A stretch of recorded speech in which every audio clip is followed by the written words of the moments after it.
Et l'actualité d'aujourd'hui peut très souvent être expliquée à la lumière de l'histoire, ce qui va nous faire ouvrir une autre série d'émissions, pas pour tout de suite, le temps qu'on les lise et qu'on les synthétise, vous allez comprendre.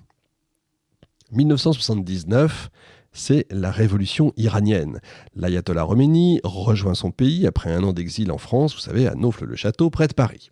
La France de Valéry Giscard d'Estaing, qui jusque-là entretenait de bonnes relations avec le Shah d'Iran, espère certainement se ménager à ce moment-là les bonnes grâces du nouveau régime islamique qui se met en place dans la violence à Téhéran.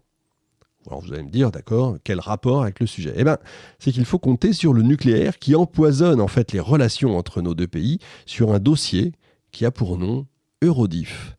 5 ans avant, en effet, la France a signé avec le Shah un vaste contrat de coopération nucléaire qui comprend la vente de centrales et d'équipements nucléaires, ainsi qu'un contrat d'enrichissement d'uranium. Pour ça, l'Iran a prêté 1 milliard de dollars à la France et est entré à hauteur de 25% dans le capital d'une société construite pour ça, Eurodif, l'usine d'enrichissement d'uranium de Tricastin, au nord d'Avignon. Et en retour, l'Iran devait recevoir 10% de l'uranium enrichi. Or, Khomeini, une fois au pouvoir, rompt l'accord sur le volet de la vente des centrales nucléaires, mais pas sur le contrat Eurodif et réclame l'uranium. Vous avez compris pourquoi ? Paris refuse du coup aux Iraniens le droit d'exercer leur statut d'actionnaire d'Eurodif et refuse en plus de rembourser le prêt effectué par le gouvernement du Shah. En parallèle, par un curieux jeu d'alliance, on n'a pas le temps d'entrer dans les détails, Paris mise sur l'Irak et son leader Saddam Hussein pour déstabiliser l'Iran. La France, comme d'autres pays, signe des contrats très juteux de vente d'armes, de Mirage F1 que Bagdad va utiliser contre l'Iran dans le conflit sanglant qui va les opposer juste après, pendant 8 ans, de 1980 à 1988 à l'Iran.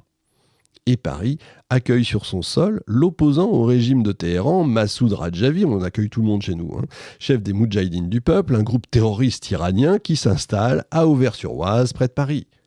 Et la riposte iranienne s'organise, je ris mais c'est pas drôle du tout, par le biais d'organisations terroristes. Téhéran frappe les intérêts français partout dans le monde. Entre 1985 et 1986, 13 Français sont pris en otage au Liban. Voilà pourquoi. Et une vague d'attentats a lieu à Paris en 1986, alors que Laurent Fabius est Premier ministre.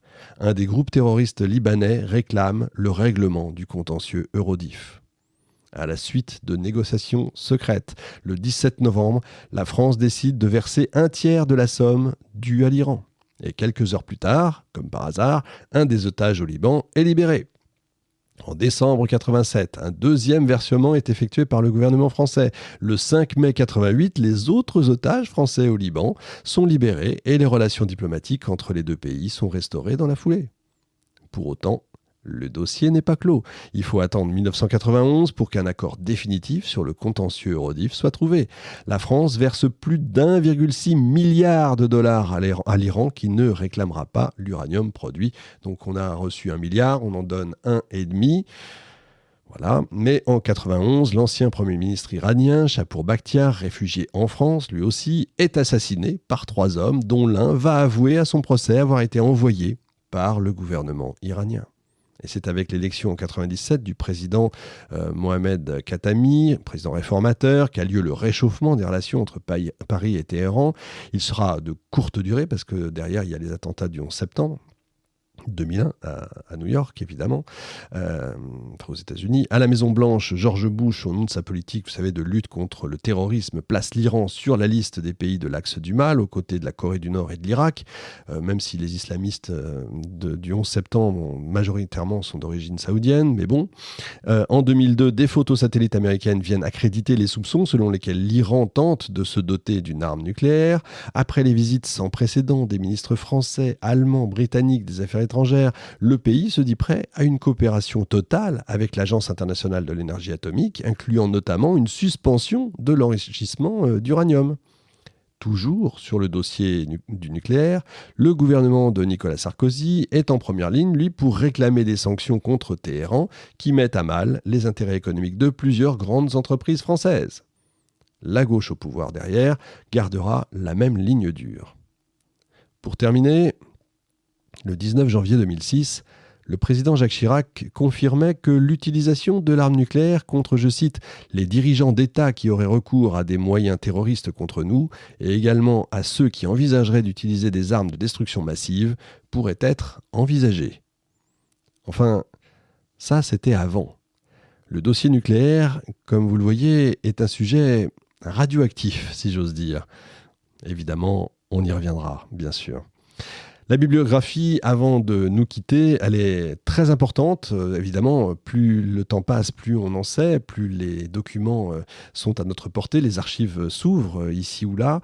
L'aventure de la bombe, De Gaulle et la dissuasion nucléaire de 1958 à 1969. Vous avez Mirage et réalité, l'arme nucléaire française de Marc Lacoste Larémondi.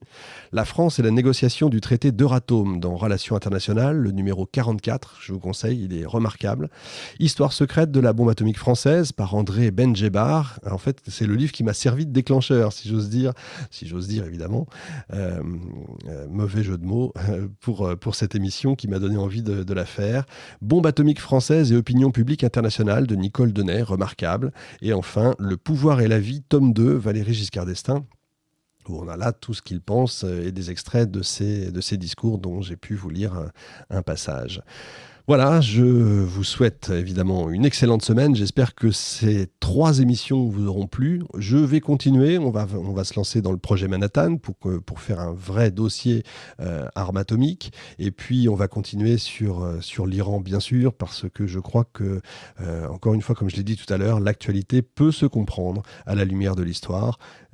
On a beaucoup de travail, évidemment, et toujours en restant le plus objectif possible. Bonne semaine, à la semaine prochaine.